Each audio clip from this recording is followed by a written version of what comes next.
In this video, I'm going to talk about analysis question number 2 from the Carts and Masses Lab Part 2. You've got two questions here that are calculations. So it says using your data from trial 1. So be very specific, from trial 1.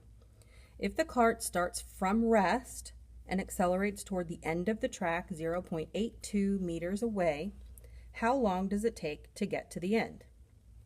So we know that we're looking for time. And I'm going to write my equations and things color-coded just so that everything is clear. So I know I'm looking for time. So what do I know? First thing is, what do I know? I know that my cart is starting from rest. That means that my VI is 0. I know that it's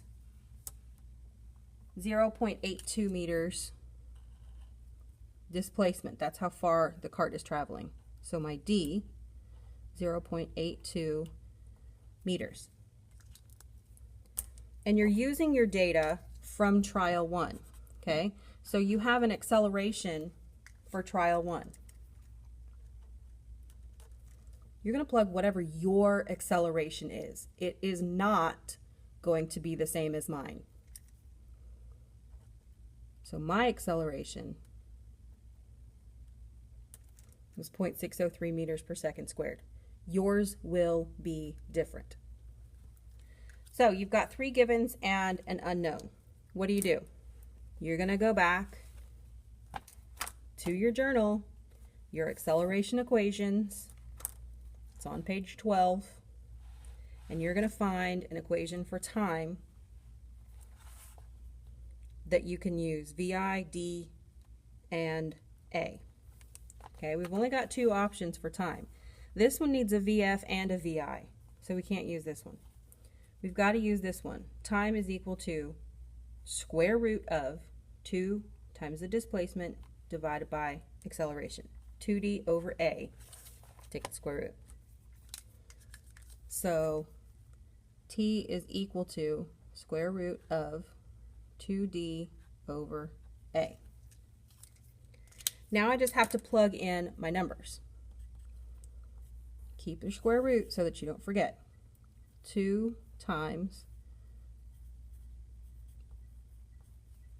0.82 meters divided by your acceleration. Yours will be different. I don't want to see anybody using my number. Again, I'm going to show you how to plug that in your calculator. Do everything under the square root first, unless you're real confident with your calculator. Everything under the square root first. 2 times 0.82 divided by 0.603.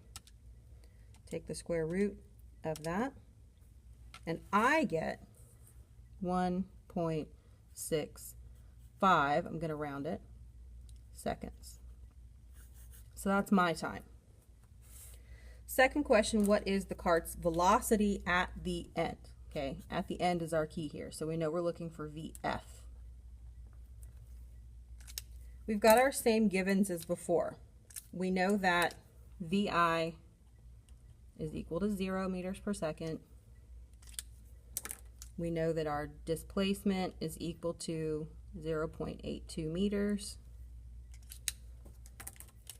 And we know that our acceleration, my acceleration, is equal to 0.603 meters per second squared.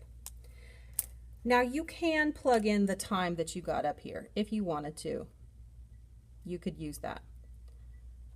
I always find it safer to do as many calculations using just the givens as possible. That way, in case you made a mistake in your time calculation, you're not going to then compound that mistake by using it again. So again, go back to your equations. We've got 3 options for finding final velocity. VI, A, and T. You could use that. D, T, and VI. You could use that. Both of these use that time though. I would avoid that if possible. So I'm going to use this last equation. Square root of VI squared plus 2AD. I'm going to write that equation in. square root of VI squared plus 2AD. Now I know that my VI is 0, so I don't even have to worry about that. So square root of 2 times my acceleration, don't use my number, use your own number, times 0.82 meters. Okay, so 2 times 0.603 times 0.82. Remember to take your square root, and I get 0.994 meters per second.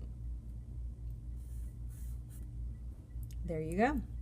Answer the first question on your own. Only you can tell me if you think that this lab confirms Newton's second law. Once you're finished with everything, take your picture, upload it, and get your credit for today.